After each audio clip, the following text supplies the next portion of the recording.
So friends, we are continue to keep track of the news and events on the front lines of Ukraine and Russia. And it seems that Ukrainians really angered the Russians by causing significant damage to a Russian tanker yesterday.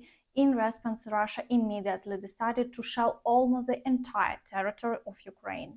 Missiles were launched from both Russian territory and Belarus. It looks like Belarus is being dragged into the conflict to the maximum extent. And as a result, explosions were reported yesterday in the Vyzhhorod district in the Zhytomyr and Khmelnytsky regions. And this information is only as of the time this video was created. The situation is evolving dynamically, and it's reported that at least 7 to 95 bombers were spotted in the air. Where the missiles will fly next, it's unknown.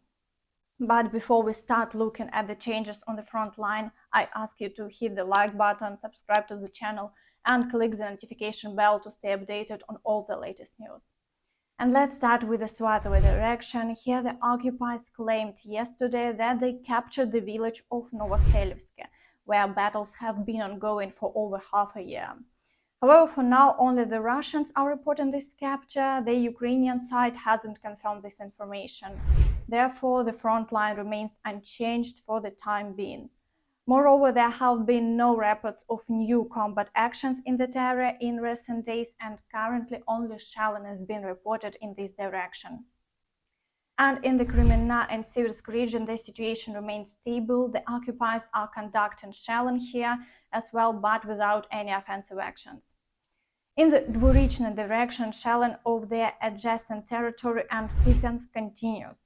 However, the Russians are not daring to undertake any offensive actions, and it is reported that the occupiers dropped a guided aerial bomb on the blood transfusion center in Kupiansk, resulting in casualties and injuries. And in the Bakhmut direction, the occupiers are attempting to reclaim their positions in the Kurdyumivka and Klishchiivka areas. However, the Ukrainian armed forces are working diligently to turn every enemy advance into a counterattack and push the front line further away. The plans for encircling Bakhmut remains in effect, and efforts toward their goal persist.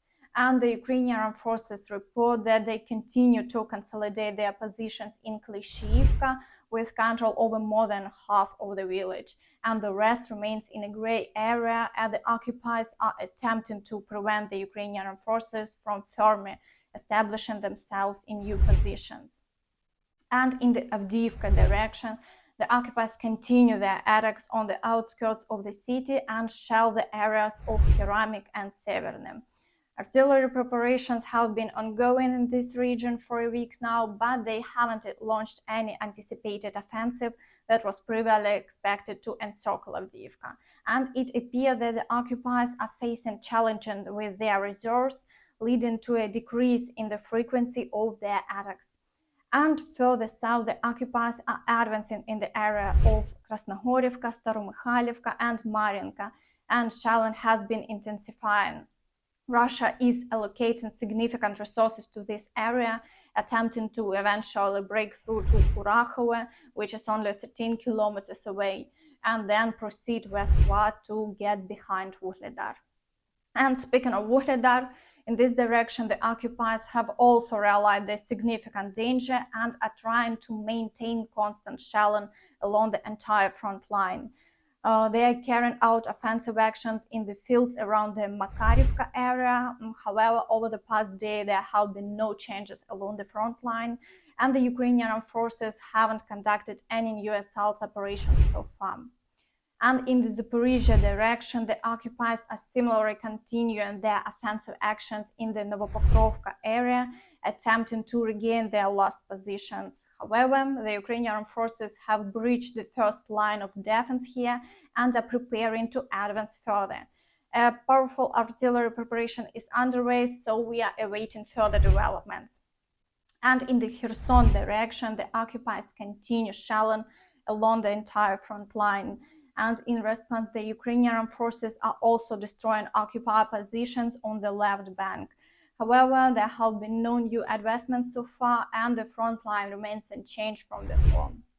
And overall, as reported by the General Staff, more than 30 clashes occurred between the Ukrainian defense forces and Russian occupiers during the past day.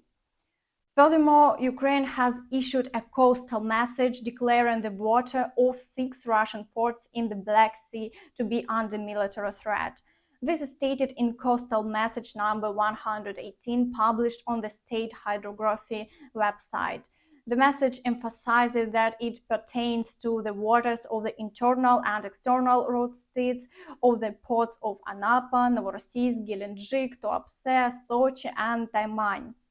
As a reminder, after Russia's exit from the Grey Initiative, Russia announced that all vessels bound for Ukrainian seaports from July 20th onward would be considered potential carriers of military cargo by the aggressor. In response, Ukraine issued a reciprocal statement warning that all vessels heading to Russian ports or occupied Ukrainian ports would be regarded as military cargo carriers.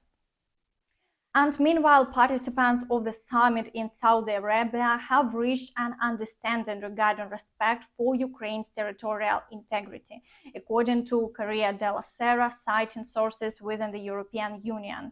And high-ranking officials from 40 countries, including the US, China, and India, have initiated negotiations in Jeddah aimed at developing a set of key principles to guide future resolution of the conflict in Ukraine. It is worth noting that on August 3rd, US National Security spokesperson John Kirby stated that the White House doesn't expect any tangible results from the talks in Saudi Arabia and that the negotiations are a continuation of the peace process formula proposed by Ukrainian President Volodymyr Zelensky. And according to Corriere della Sera, an understanding has emerged in Jeddah that respect for the territorial integrity and sovereignty of Ukraine should underpin any peace agreement, as well as the primacy of the UN Charter. The same sources revealed that working groups will be formed to address the key themes of the 10 points of the peace formula proposed by Kyiv. The timing of the heads of state meeting hasn't been determined yet, but it is considered quite realistic by the end of the year, they explained. And it is reported that China has decided to adjust its diplomatic strategy concerning the Russian invasion of Ukraine, although there is no mention of a fundamental shift in position yet.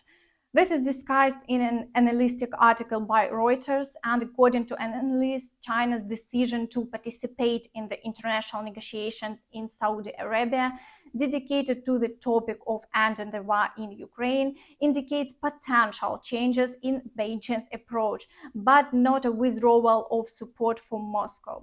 The publication recalled that Beijing declined to condemn Russia's invasion of Ukraine and didn't join the previous round of peace talks in Denmark in June.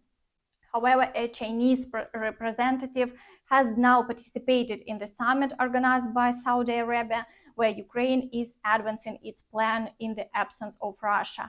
And it will be interesting to observe further developments in this regard. And that's all for now. Thank you for watching and see you next time.